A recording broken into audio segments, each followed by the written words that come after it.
nice beer, isn't it? Yeah, that's fucking grand, isn't it? That is rather lovely.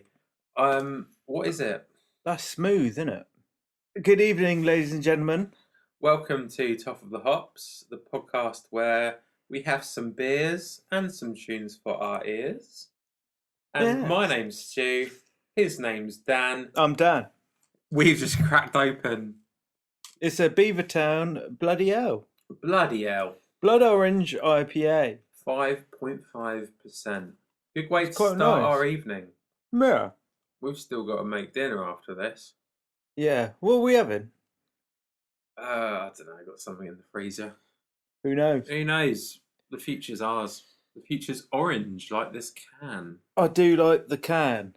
I like the can. I think that's the biggest. It's a classic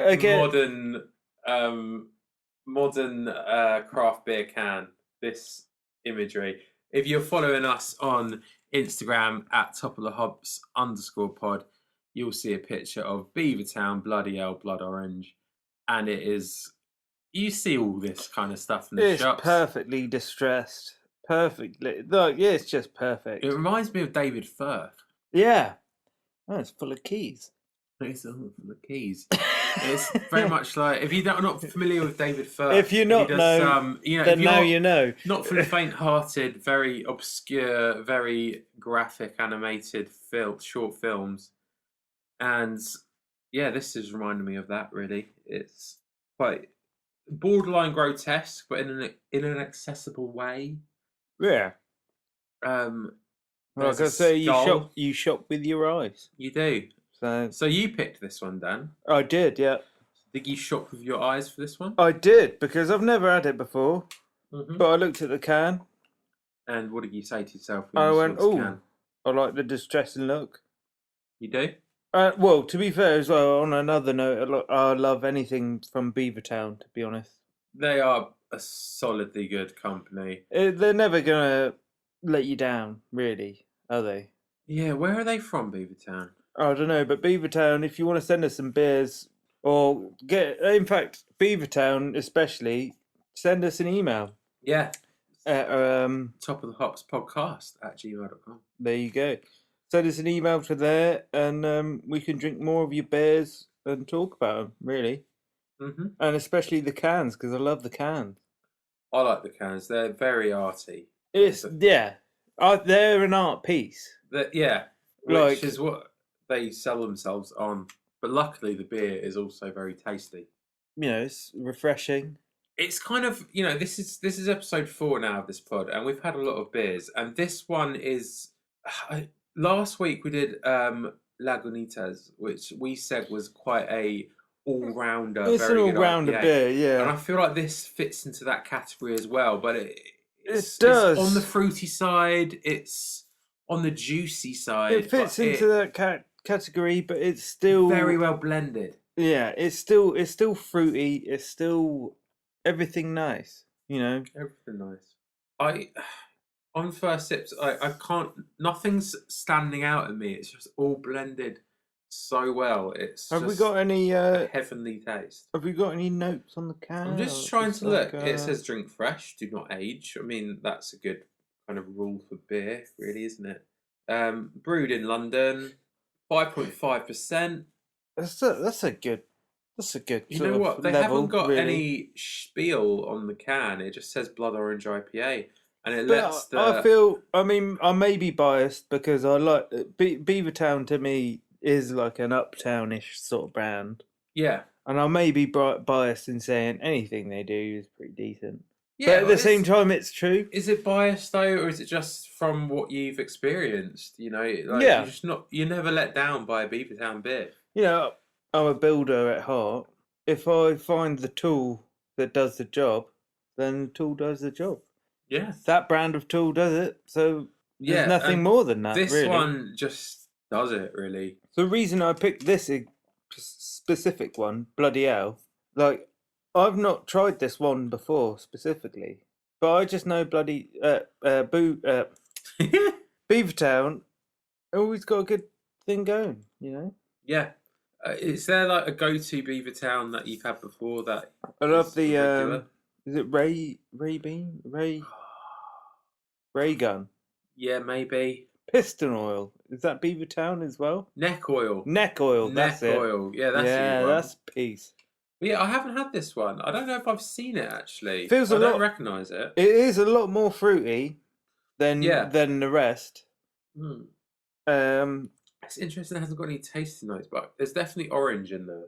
I don't even know if it's orange, to be honest. It's just citrusy IPA. Yeah, but I do like it. It's a general citrus. You could have a few cans of that. Yeah, I really could have a few cans of this. 7 cans later. Interestingly, though, we've talked before about things being appropriate for a barbecue or festival. We've mentioned that a few times, and this definitely would go for that. But I just think of it as a night in beer. Really satisfying, sat on your sofa watching a film. It is, yeah. Having a few of these. You could definitely rock a few of them out while watching Line of Duty on iPlayer. You like doing that, don't you? Yeah. Yeah. I've done that yet. I mean, if you're out there, Line of Duty, give us a shout. If you're out there, BBC, maybe give us a spot on the telly. Has it become shameless plugs now? But I think it might have. We might as well. Fuck it. Why Plug not? them all. Why not? But the water's coming in. Plug them. Plug it. Plug it like your life depends on it, Dan. Plug it like it's hot. Plug it like it's hot. I know we don't do ratings on this podcast, but it would be 5 out of 5. Or 10 out of 10. Or 10 out of 10. 100 out of 100. Yeah. Well, maybe not that far. If it's out of 100, you might drop a few points because there's a lot of factors there.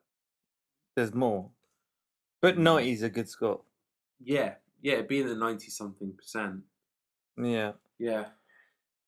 It's good. I mean, as well with the artwork, it's just spot on, really, isn't it? Yeah. Beavertown, bloody Ell. You've got an orangey skull with trippy wonky eyes. Nothing comes to mind that could be any more like that right now. It's interesting because you get a lot of craft beer cans that have this very vibrant, lots of colours going on. Yeah. Very modern looking. Well, this is the thing with craft beers at the minute. They're like outrageously vibrant just to catch your eye. And it's almost like some of them, it doesn't matter what they taste like. It's what they look like. Yeah. And it's also what you're seen to be drinking. You know what I mean? This one, I mean, it is quite outrageous. I mean, they've got the red top on that. That must cost them extra. Yeah. But like, it's outrageous, but they can back it. They can sort of back it up. You know? They can back up, but it's outrageous. But it all works together. It's not stupid amounts of colours jumping out at you and all these vivid patterns. No. It works on its own as a little piece of art. It's a very cleverly designed colour palette right there. Yeah, because it's they've not broken the mould, but they've just made you want it. Yeah, and I think what I'm trying to say is, considering the market of things that look like this, it is bizarrely subtle in comparison, you know? But like on its own, it's not subtle at all. It's madness. Yeah. But, and I just love the you know, like there's like a speckly. Yeah, I like that. A black speckly, a silver speckle. It kind of grounds it, doesn't it? It just sort of melds everything together really nicely. There's more black speckles towards like the L bit of the bloody L part, and that's also where the Beavertown skull is, replacing the O with the skull. Beautiful. It's just beautiful, and that's also the side where it looks like the skull has some sort of impact to it, but it's just like a more speckle. It's just beautiful. It's beautiful. Interesting. It's brewed and packaged at Beavertown Brewery, London. Is it a British company? I'm not entirely sure if it is, to be honest. Because it's a .com. So beavertownbrewery.com. Send us messages. Let us know. Send us some beers. Send us some beers. Yeah. Invite us in for a tour around the brewery. In fact, if anyone's listening, to be fair, if anyone's out there, send us some beers or some money for some beers, and we'll make some more episodes. Yeah. Really, we should start a GoFundMe. Well, basically, if you're not sending us the money to buy beers, we're going to have to buy our own. So we're not going to be able to do that many episodes anymore. No, that's going to be a So- strain. We have to buy every week. Every week. Every week. Dan has to buy 2 beers, one for me, one for him, and I have to do the same. Yeah. That's at least £5 each. Ludicrous. Absolutely. How long have we been doing this? This is 4 weeks now. We've been We've been doing a it month. a month. A month. And we have next week to come as well. You know, we don't rest. Shocking, really. It is shocking. Almost as shocking as the eyes on this can. So, Stu, as form dictates, I ask you to pick a tune Yeah. for said beer. Well, And where have you gone to? This, like I just said, the eyes on this can have inspired the song I've chosen for today. And I'm excited to talk about this one because I've been listening to this song for a while. And so, you know, if you're at home, look at the can that you've got in your hands, which you should do, unless you're driving, which you shouldn't. You can look at it on Instagram or Twitter, but yeah. you know, So you're looking at it now. it's You're best looking just to at drink it as well. Beavertown, bloody hell, blood orange IPA, 5.5%. That's what it says. And below that, you see this skull with his eyes with a vortex in them looking at you. And then, if you were to search the album No Fun Mondays by Billie Joe Armstrong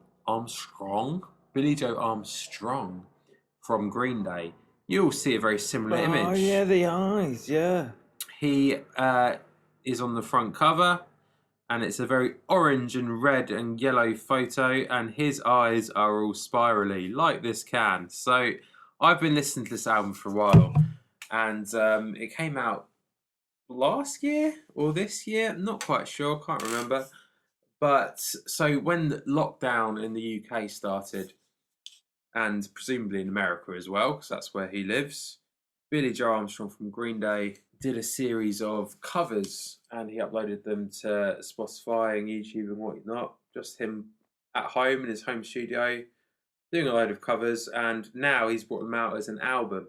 And I did wonder which one I was going to choose because the artwork gave me the link initially. But I thought, which one am I going to choose? And I looked at the can and it said Bloody Ell. Well, that's very British. Bloody hell. Bloody hell. Ugh. Bloody hell. So I thought, right, what song on this album is like a song by a British artist? And there's a song called Whole Wild World. Wait, no. Whole Wide World by Reckless Eric. Do you know the song, Dan? Can't say I do. So it's an old... Is it cover? The Whole Wide World is by Reckless Eric. It's a 70... In like the punk Whenever scene. you say that, I just think of Wow World. What's that tune? Mad World, you're thinking. Mad World, that's Mad World. it. All around me are familiar faces. So Whole Wide World, it's an old punk track. He was kind of like an acoustic punk artist. Yeah. But Billie Joe has done a more electric version, and New school cover. it's kind of suits the vibe of the artwork matches, and you know, being Bloody Hell and being an old school British punk track, it just kind of seemed to work really well. There you go. Shall we put it on? Run the tune, fam. Run the tune. I'll take notes.